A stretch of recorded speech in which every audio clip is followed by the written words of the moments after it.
Okay, till now we have been talking about Schrodinger equation and the corresponding Schrodinger theory, but that equation is a non-relativistic equation, okay, and we would like to make a theory which is relativistic. So, I am going to introduce today Klein-Gordon fields. So, I start with Klein-Gordon equation, but before we do so, let us quickly revisit and make some simple remarks about the Schrodinger equation and the corresponding theory. Okay. So, here I have written down the Schrodinger equation. I have put the potential to be 0 here, okay. And we ask one simple question: can we take psi to be real? Do we have a freedom to take psi to be a real field? Okay. Now, note that the operator that you have here, the Schrodinger operator, it is I h bar del over del t, okay, plus h bar square over 2m del square, and this operator acts on psi. Okay, I have put the potential to be 0 here. Okay. Now, if I can take psi to be real, then I should be able to put psi imaginary to be 0.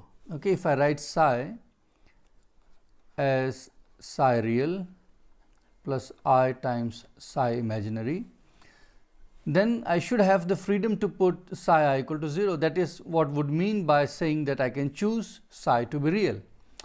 Okay, let us see whether we have that freedom, and you can probably see already that you do not have, because of this factor of I.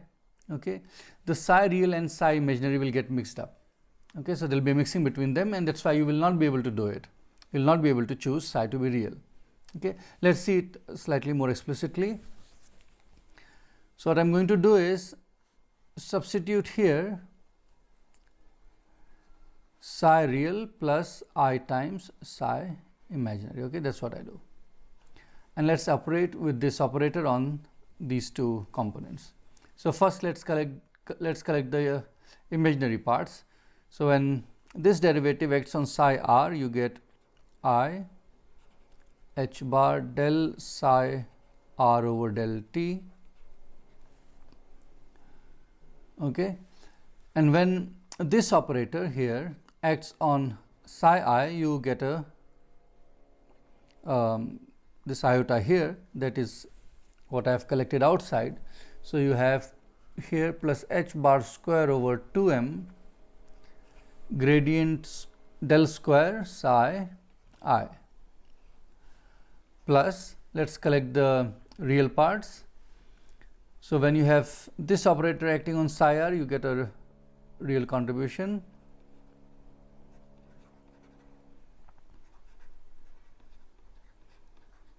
Okay. And when the first operator acts on this one, the two i's give a -1 here, then you have an h bar, then you have del psi I over del t equal to 0. Okay. So, that is what you get. Now, if this equation has to be satisfied, okay, the real part and imaginary part must vanish separately, okay, because there is no way a real part can cancel against an imaginary part. See, 2 can cancel against -2, but 2 cannot cancel against 2 times I. Okay, so, these two have to vanish separately, means this should be equal to 0.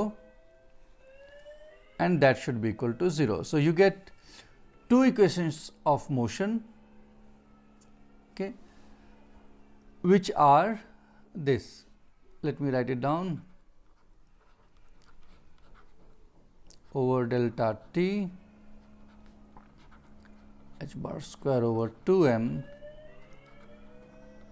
gradient square psi I, this is equal to 0, and the other one is h bar square over 2m gradient del square psi r minus h bar delta psi I over delta t is equal to 0. Okay, so you get these two equations now, and of course they don't look like Schrodinger equation at all, because you have psi r here and psi I here. Okay, so if you say, okay, I can take psi to be real, which means you can put psi I to be 0. Okay, if you do that, then this term goes away. So look at this equation. Okay, this term goes away and it leaves behind only this piece, and this one, when I put psi I to be 0, it leaves behind only h bar square over 2m. Okay, for example, this one does not even have a time derivative involved in this, so this is not even equation of motion. Okay, so you clearly see that psi r does not satisfy Schrodinger equation. Neither of these is a Schrodinger equation. Okay, so clearly psi is truly a complex function. You cannot choose it to be real. Okay, and we will see once we have written down the Klein-Gordon equation, what can be said about the fields which satisfy Klein-Gordon equation. Okay, so this is one point I wanted to make. Let me write it down. So psi can not be taken as real.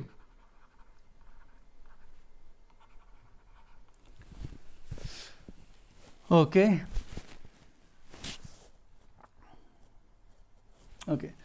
Another point, note that the reason this is not a relativistic equation, the Schrodinger equation, this one, is because you have only one partial derivative of time, right, and two derivatives of space. So del square is del over del x, del 2 over del x square.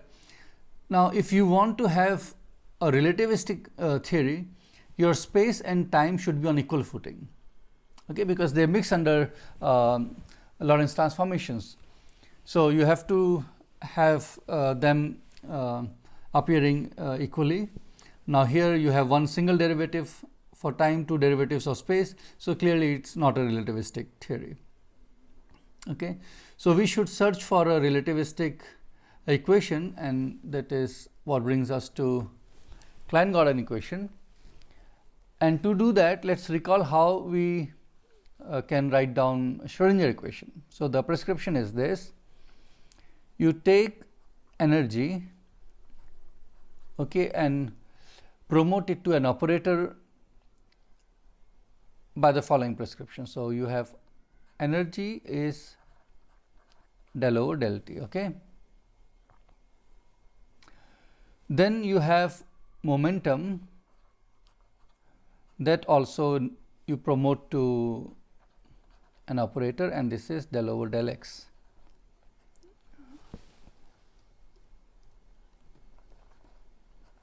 Okay, which is same as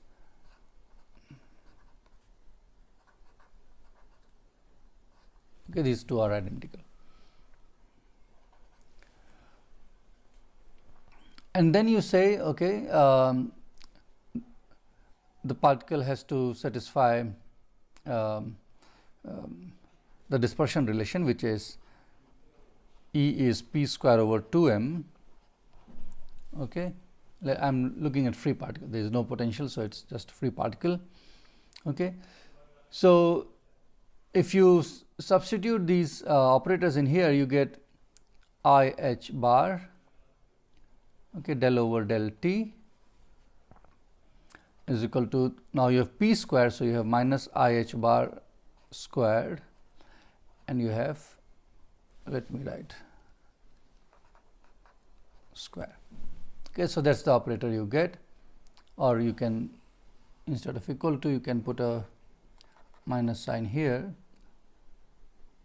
and put a, so this is p square and you put a 2m, and you say this is equal to 0. So basically E minus P square over 2m is equal to 0. That's what I am writing in the operator language, which is I h bar del over del t.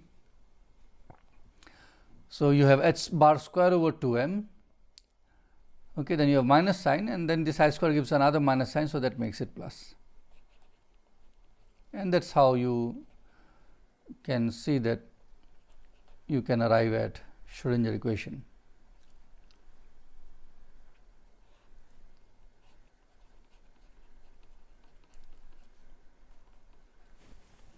Okay.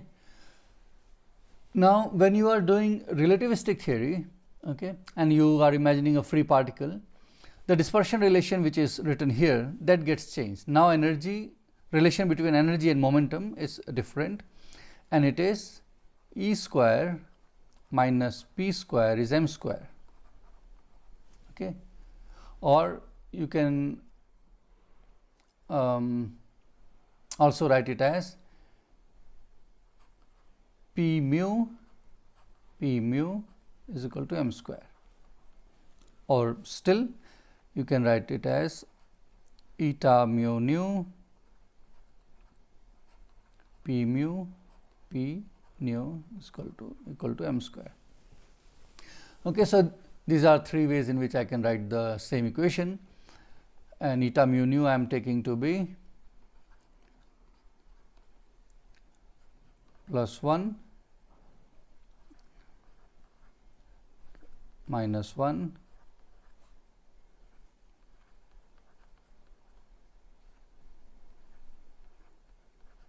okay. So that's the metric we have. Okay. So I want to do the same thing which I did for the Schrodinger case for this relativistic case.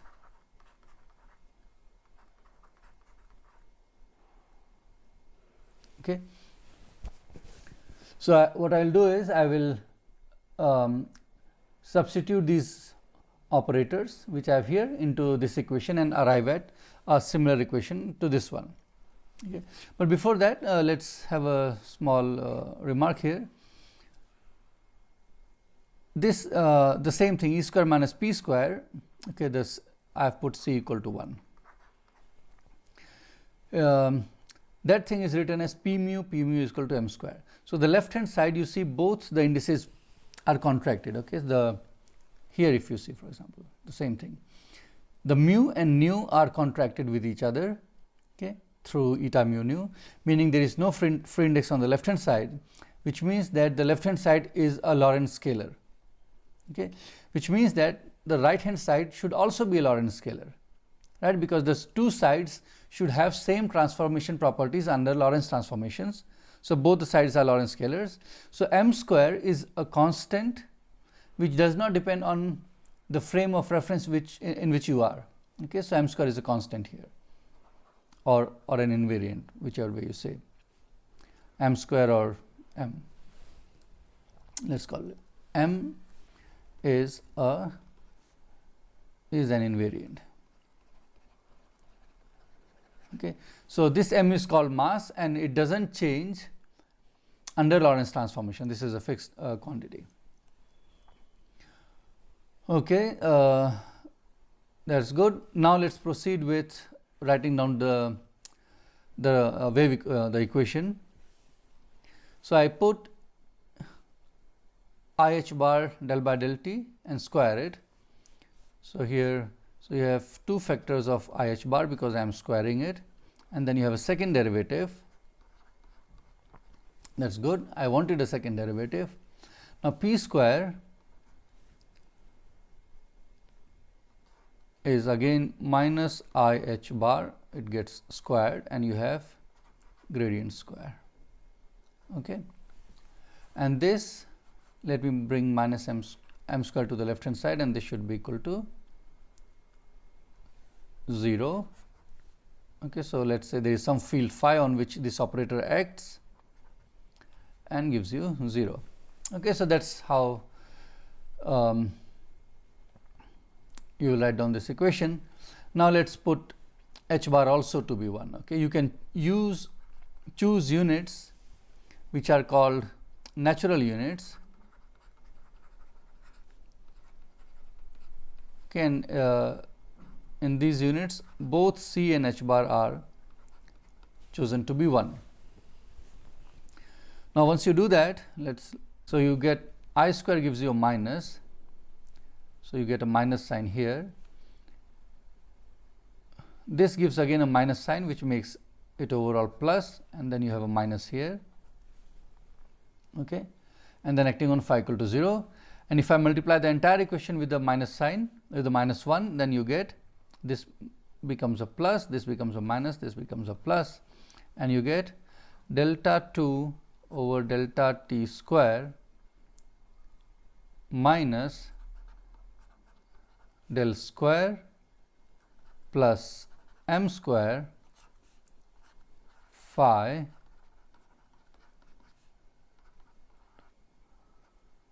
zero. Okay, this is our Klein-Gordon equation.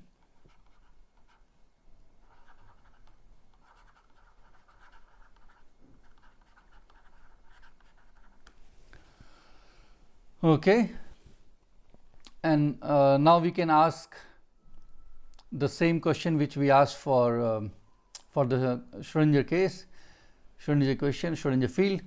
Can I choose phi to be real?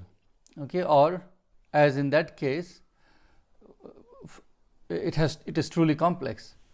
Okay, now note that here the operator which you have, the Klein-Gordon operator that you have, is a real operator. There is no factor of I sitting anywhere. Okay, which means if I write phi as phi real plus phi imaginary, phi real plus I times phi imaginary, you will get two equations, one for phi r, one for phi I, and they will be both the same equations. Okay, and these will be Klein-Gordon equations, which means the real part of the field phi will evolve completely independently of phi I. So if you take phi to be complex, you have two copies of the same thing, because phi I and phi real, they satisfy the same equation. And let me write it down. So if you do that substitution, you are going to get this.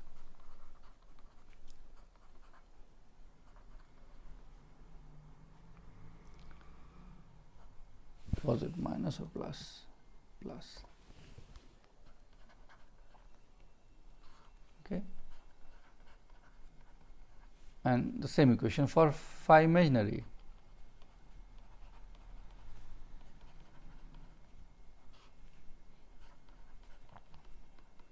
Okay, so if you take complex, you get two copies of the same thing, because they are not talking to each other, they are not coupled at all, which also means that you can choose to put phi I equal to 0 and take phi to be a real field.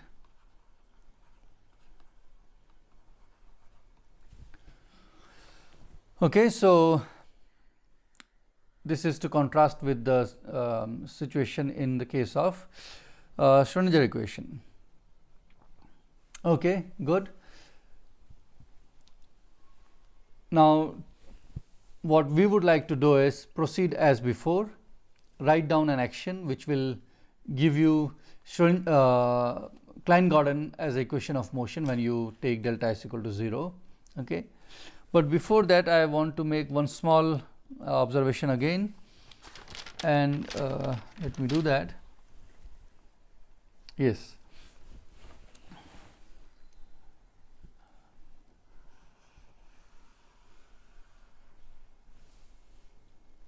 So let's return to Schrödinger equation first.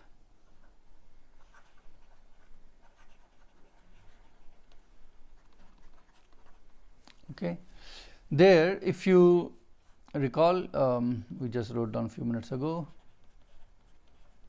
Okay, I'm concerned only with this operator right now.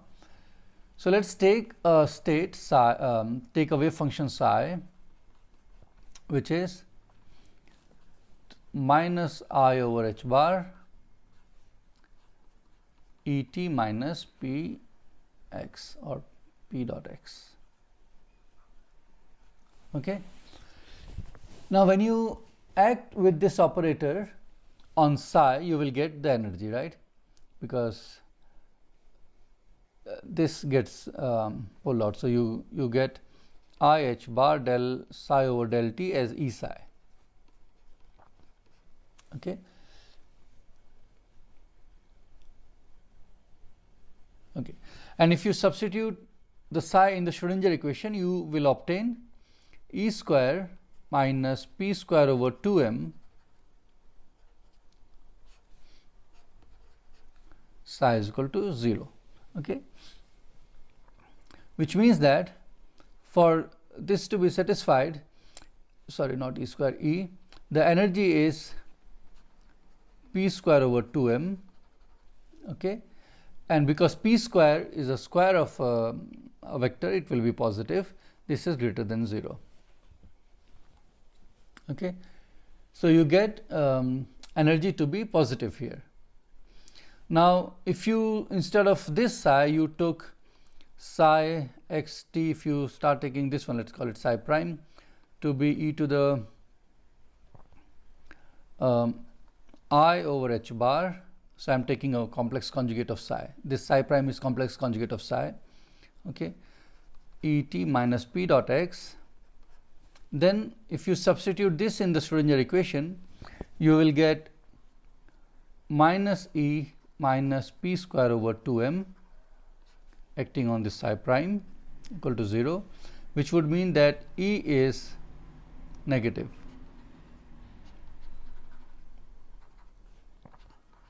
Okay. So, you see that this wave function gives negative energy. Okay. So, we do not work with these kind of wave functions, we work with these kind of wave functions, okay, that you can drop because it is giving you negative energy. Okay. Now, here it was fine. Let us see what happens in the case of Klein-Gordon theory. See, Klein-Gordon theory, we said that we can put phi I to be 0 and we can work with real fields. Okay. So, now a real field you can construct as a sum of a complex field phi and its complex conjugate. So, phi plus phi star is what gives you 2 times phi real, right. So, you see that the same equation, the same wave equation here, or the same function here, this one cannot serve as a solution to the Klein-Gordon theory. You have to also include this one because this is a complex conjugate, and these two together create a real valued field. Okay. So, let us see what happens because of this. So, if you take e to the minus I over h bar E t minus p dot x, okay, and if you substitute it in the Klein-Gordon equation,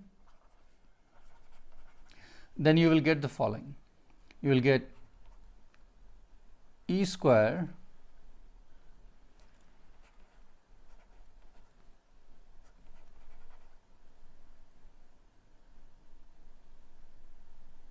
something strange. Let us go back. Yeah. So, you will get this.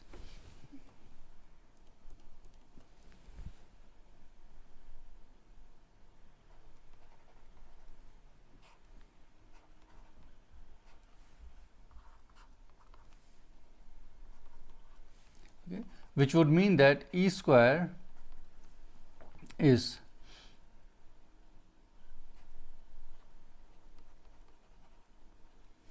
okay. But now you have two solutions possible. Your E is both positive and negative. That is one thing. But you cannot drop the negative energy ones. Okay, this minus choice you cannot drop. You cannot drop because you must include phi star, which is, let's call this phi prime, which is phi star, which is e to the I over h bar et minus p dot x. Okay, and if you write it in this form with the explicit minus I outside, it is basically minus et minus p dot x. So I am assuming that E is positive right now, but then you see that this quantity is the energy of the single of this state in the single particle quantum theory, because when you operate with delta over delta t, it will give you energy minus E. Okay, and you need this solution. You need this solution because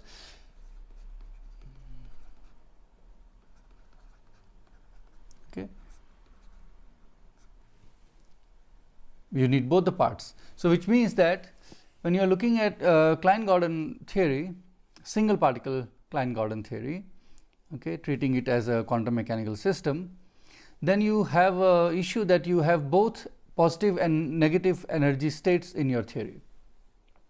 Okay, but this does not bother us at all, because for us Klein-Gordon equation is not a quantum equation. For us it's a classical equation. Okay, we are going to take that as a classical equation, the phi's as classical fields, and we are going to quantize it, and to ask what is the energy of some particular state, which we will have later, you need to calculate the Hamiltonian of that theory and operate on that state, and you can trust that the energy will come out to be positive when we start doing that. Okay, so